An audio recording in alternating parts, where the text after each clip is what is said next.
C'est cette libre circulation des choses, cette joie à tout goûter, à tout expérimenter.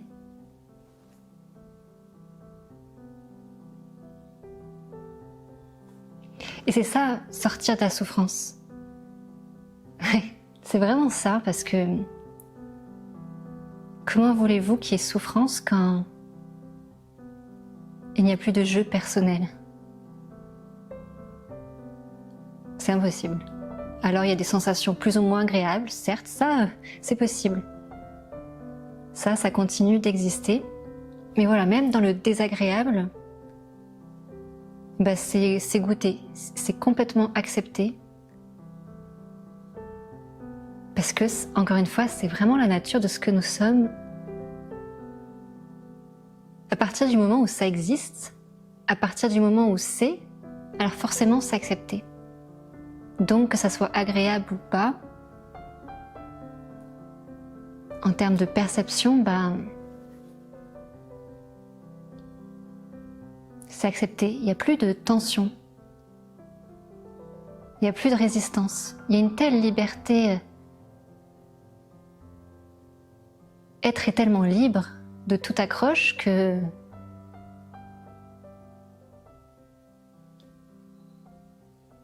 même ce qui est désagréable est accepté. Bonjour à tous et à toutes, j'espère que vous allez bien.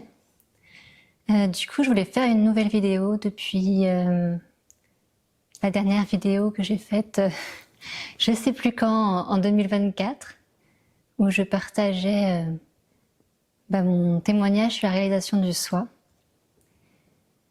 Et j'avais vraiment envie d'en faire une nouvelle dans le sens où ici ça a continué et ça continue de s'intégrer. Il y a une intégration naturelle de cette présence, de cette conscience que nous sommes. Et il y a aussi, comme je l'expliquais dans ma première vidéo, une épuration qui se fait. Et je voulais en faire une nouvelle vidéo. Je voulais faire une nouvelle vidéo parce que par rapport à ce qui se vit aujourd'hui, je trouvais très intéressant d'en parler. Donc j'ai intitulé cette vidéo « De la souffrance mentale à la paix de l'être ». Et c'est vraiment ça. Comment je vais expliquer ça? En fait, ici, dans l'histoire d'Emmeline, il y a un gros dossier qui remonte, si ce n'est pas vraiment le gros dossier de cette incarnation. C'est-à-dire qu'ici, dans l'histoire d'Emmeline, il y avait beaucoup d'insécurité. Et comment ça se traduisait, en fait, c'est que j'ai toujours eu le sentiment que j'avais besoin de l'autre pour exister. Et donc ça se manifestait par une insécurité totale dès que j'étais pas en présence de certaines personnes, physiquement ou énergétiquement parlant. Et donc peur quelque part de me retrouver seule. Donc il y avait beaucoup d'angoisse, d'insécurité. Et donc ce dossier a met en lumière plein de choses. Et voilà, j'accueille, je laisse les choses se faire et en tout cas il y a beaucoup de bouleversements, beaucoup de changements, de réalignements dans ma vie. Et pourquoi je parle de ça? Parce que c'est vraiment très important, parce que dans l'histoire d'Emmeline, par rapport à ce qui se vit aujourd'hui, le mental il raconte beaucoup. Oui, ça c'est le gros dossier c'est le gros dossier d'épuration d'Emmeline, c'est toute sa vie, voilà, truc. Ça raconte beaucoup. Et donc ça c'est le caractère du mental, il raconte par rapport à l'histoire. Et qu'est-ce qui se passe là? qu'est-ce qui est observé maintenant de plus en plus et vécu de plus en plus, c'est que toutes ces pensées qui racontent toute cette histoire sur Emmeline, c'est observé comme étant que des pensées. Ce ne sont que des pensées. Et quand je dis ce ne sont que des pensées,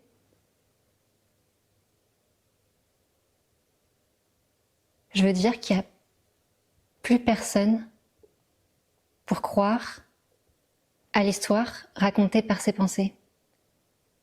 Et donc, qu'est-ce que ça fait? Ça fait que ce ne sont que des pensées. Comme toute autre chose. Il n'y a plus quelqu'un pour croire à l'histoire qui se raconte. Et ça, c'est très important. Parce que ce que nous sommes, la conscience, la présence, l'amour, peu importe,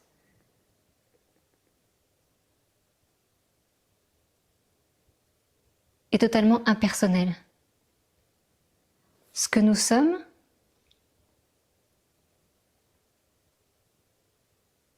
à travers ce corps, cette expérience humaine, il n'y a rien de personnel.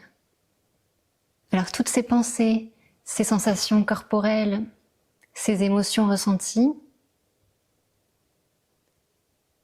ce ne sont que des perceptions. Mais elles ne disent rien à propos de nous, puisqu'il n'y a pas de nous. Il n'y a pas de jeu personnel.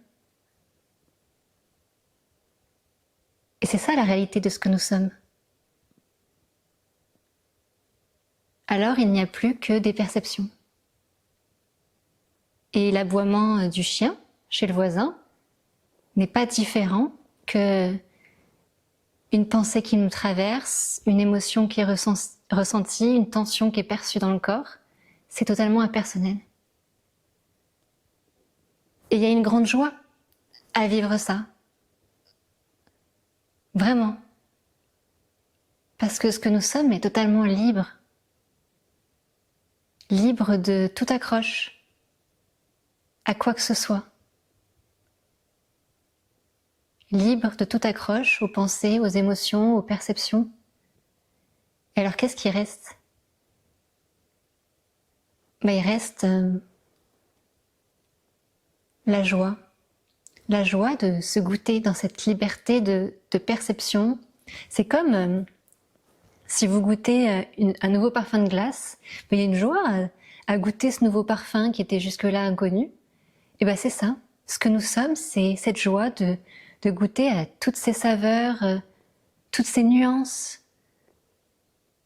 Il y a une vraie joie à plonger dans l'émotion, à ce qui est ressenti, à tout ce panel de ressentis qui traverse le corps. C'est très intriguant pour la conscience, c'est très... oui, c'est très joyeux de goûter ça, parce que il y a une joie à tout goûter, à tout expérimenter, parce que c'est totalement libre. C'est totalement libre de toute interprétation personnelle, ça n'existe pas.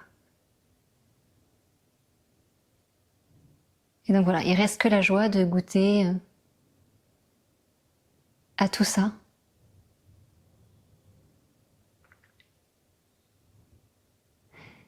Et donc l'invitation, ça serait de revenir dans cet instant présent et d'observer. D'observer cette pensée, ce mental qui raconte ces émotions qui sont ressenties dans le corps, ces tensions. Observer tout ça et laisser être.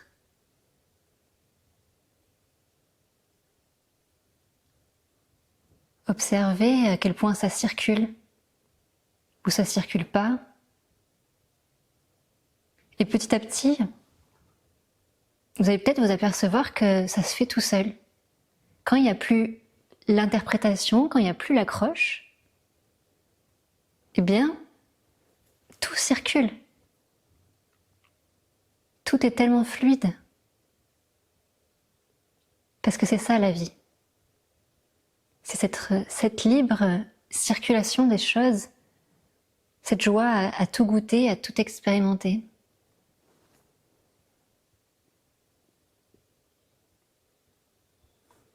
Et c'est ça, sortir de la souffrance.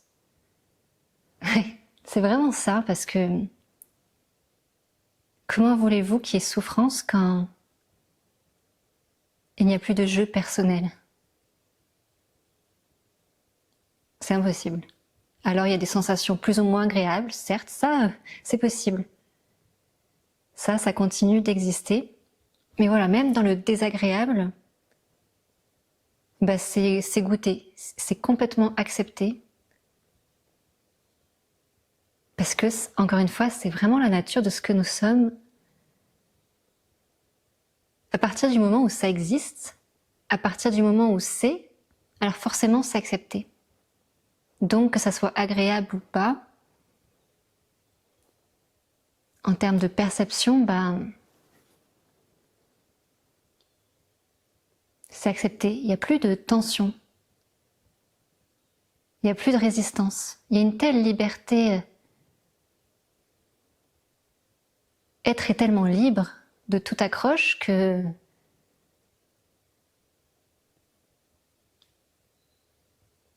même ce qui est désagréable est accepté. Et donc,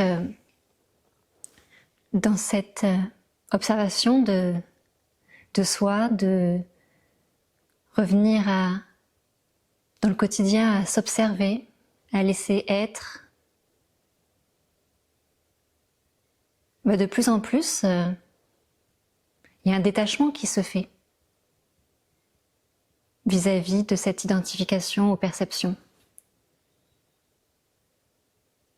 Et on observe que ce sont de simples mécanismes. On a appris au cours du processus de l'enfance, de l'identification, de je suis, il y a mon père, ma mère, mon frère, moi, tout ça. On a appris à dire ce sont mes pensées, c'est mon corps, mes perceptions, tout ça, mes émotions. Mais tout ça, ce sont que des mécanismes appris. Et donc, tout ça, petit à petit, quand on observe ce processus-là, ces mécanismes d'accroche à l'histoire, aux pensées, aux émotions, aux sensations, petit à petit, il s'effrite, il s'écroule.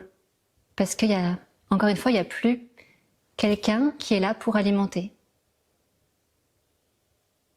Donc ça finit par s'effriter et il n'y a plus que la vie qui traverse ce corps et à travers cette expérience émeline.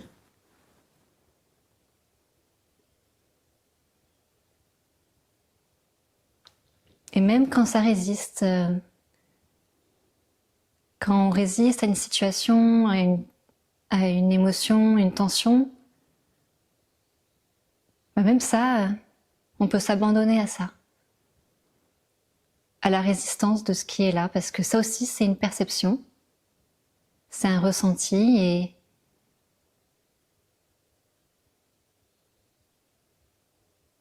et donc si c'est là, c'est ok. C'est pas vous qui résistez, il n'y a pas de vous. C'est une résistance qui est là, maintenant. Et alors, c'est ok. S'abandonner vraiment, aller pleinement, s'abandonner c'est vraiment laisser être, c'est un synonyme. Et quand on laisse être, alors effectivement, il y a comme on est totalement dans l'accueil, alors oui, c'est très intense, ça peut être très intense le vécu, parce que d'un coup, il y a la place à l'émotion. Vous allez voir, ça circule très vite, ça prend une ampleur, Et c'est beaucoup plus simple, beaucoup plus agréable de s'abandonner à cette émotion qui traverse le corps, qui prend toute sa place et qui s'en va. C'est rien d'autre que ça.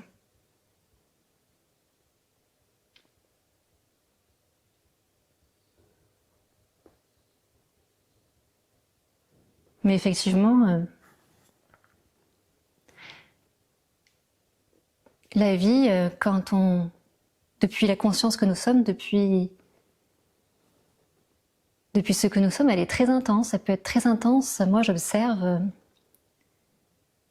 il y a tellement plus de filtres, tellement plus de non à ce qui est, qu'effectivement, la tristesse ou la colère ou tout, il y a toute la place à cette émotion.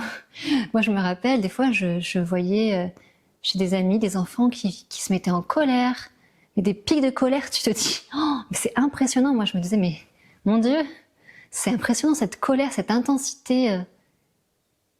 Et 2 minutes après, chez les enfants, c'était terminé, il n'y avait plus rien. Et ça m'impressionnait de voir ça. Mais ce qui est impressionnant, c'est qu'ils sont la vie. Ils sont la vie et dans cette vie, il y a une intensité. Là, la colère, elle est très forte, donc il y a une colère très forte qui a toute sa place. Mais ça peut être aussi léger. Je veux dire, tout n'est pas fort, intense.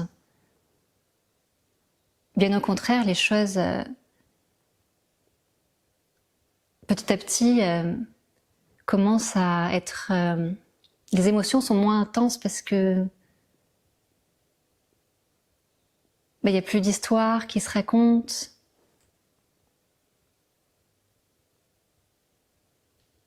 Les émotions sont plus crues parce qu'il n'y a plus quelqu'un, donc tout de suite, il y a une émotion, puis elle redescend. Elle n'a pas trop le temps de monter, puis elle redescend très rapidement, ou si elle a besoin de monter, elle va monter très fort et ça va durer le temps que ça dure, et voilà, c'est parti. Par contre, ce qui est intense, ce qui est une saveur, je sais pas si le intense c'est le bon mot, mais c'est être, la saveur de être.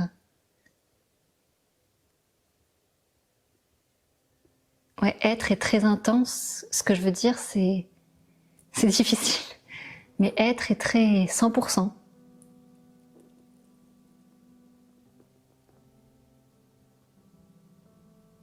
Et quand je dis très 100%, encore une fois, c'est parce qu'il n'y a plus de filtre de la personne qu'on était, des fils de protection par rapport à l'extérieur, donc il n'y a plus rien qui protège quoi que ce soit, donc il n'y a plus que être, il n'y a plus que la vie.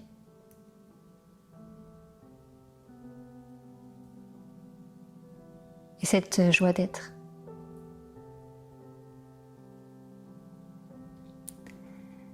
Donc voilà, je voulais un peu partager ce retour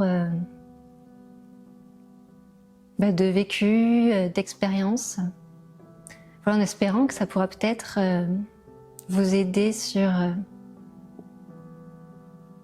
ce dézoom par rapport à l'histoire, aux pensées, aux émotions, que ce sont que des mécanismes d'accroche liés au sentiment je personnel, mais qu'une fois qu'on observe de plus en plus ces mécanismes, déjà on en sort, on n'est plus dedans. On n'est plus tout à fait je qui est totalement pris par les perceptions. Il y a un mouvement de recul qui se fait et déjà on en sort de cette identification.